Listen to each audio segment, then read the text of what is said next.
This is going to be the final video in Music Room 1. And a little later today, we're going to move the IRS 5s to its new home. Now, one side of me is very excited.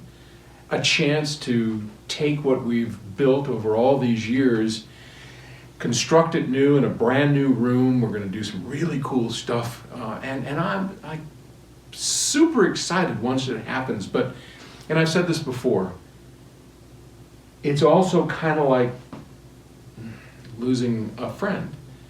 These speakers are very personal to me. And I wanted to tell you just a little bit of a story. I wanted to share with you my first time listening to these speakers, and I won't drag it on too long, I promise. I know this is just, maybe it's just me that's interested, but I do make a habit of sharing with you, and here I am sharing with you. So there's no microphone, I'm just blabbering into the speaker, and then I'm going to play our last song, and I've already figured out what it's going to be.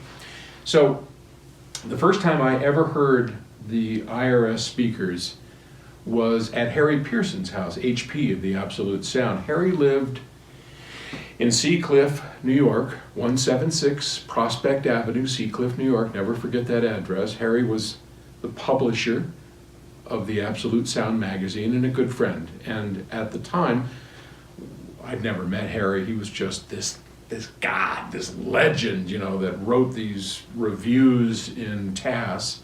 And back then it was just a journal. And everybody kind of lived or died by Harry's reviews. And Stan and I had made the little phono preamplifier, and we were just audacious enough. I mean, talk about chutzpah. We thought, well, if we could take this little phono preamp, which we loved, we're so proud of this thing. If we could take this right up to the mount, right up to the Holy Grail, which is Harry Pearson in Seacliff, New York, and play it for him and have him impressed, well, we'd sell a shitload of them, right? I mean, of course we would, because if Harry Pearson said, hey, you know, this little $60 box, it blows away my audio research, and it would be killer. And how or why we thought that would actually happen, I don't know. Maybe we just smoked too much pot back then. I don't know. But anyway, we went to Seacliff, met up with Harry. Harry actually took us to dinner. He knew that we couldn't afford a fancy dinner, and he liked fancy dinners. Went to a restaurant, Zangi, I don't know if it's still there. Had a great bottle of wine, came back to Harry's place, and I had never even heard of the Infinity IRS. And we walked in, I mean, look at this thing. This is 7.5 feet tall. 7.5 feet tall. Huge, 1.2 tons, right? We walked in and I thought, oh my God, what is that?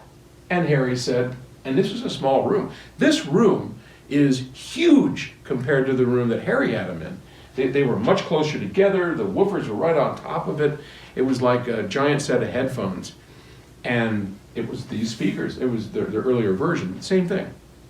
So we huffed down a big old joint, and Harry put on The Look of Love, Dusty Springfield, Burt Bacharach, and Stan and I were just gobsmacked. Had never heard anything like it. For the first time, this is all vinyl, right? I mean, this was 1974 or 5. So I had never heard vinyl sound like this.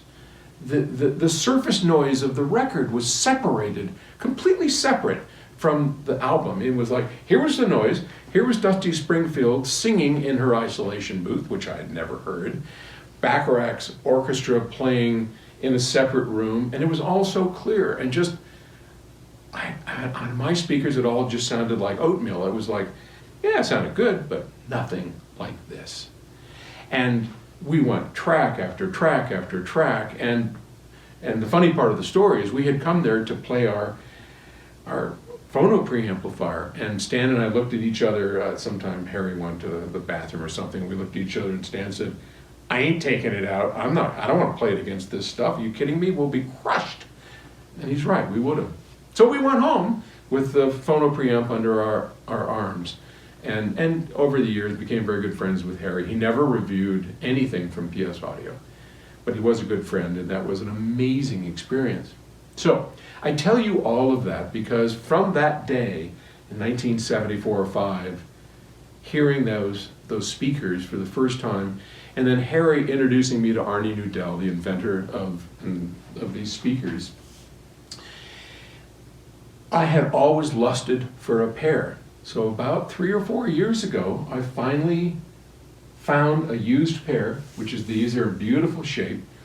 And they have served as our reference in Music Room 1 for many, many years.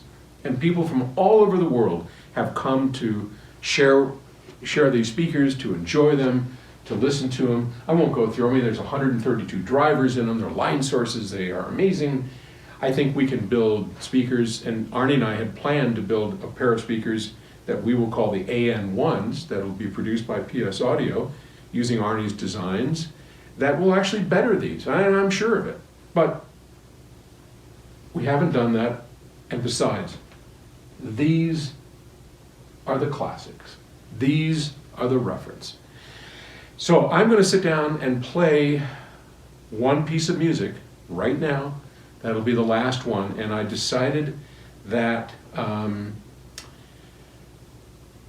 go ahead and move the camera back, and I'll just play you a little bit of it, and then we're going to fade out. The next time you see us, we'll have the move, because in 5 or 6 more minutes, maybe 10, after this piece plays, the crew's coming over. We're going to disassemble it. We'll photograph the whole thing so you can watch us take it apart, and we'll put it over there. But it's just me and you and the speakers. And so let me stop the recording. I'll reposition the camera like John Atkinson did. You can see the back of my stupid head, and then we'll play something. Okay. I'm back. I don't even know if you can see me. Hey. So what I decided for the last piece, I thought, you know, maybe I'll play Dusty Springfield's, the first piece I ever heard, but then I thought, in honor of Arnie, I want to play the piece that he was so fond of, and me too. It's Mahler's Third, and we'll start it out, and then I will see you in just a little while as we tear these down. Okay.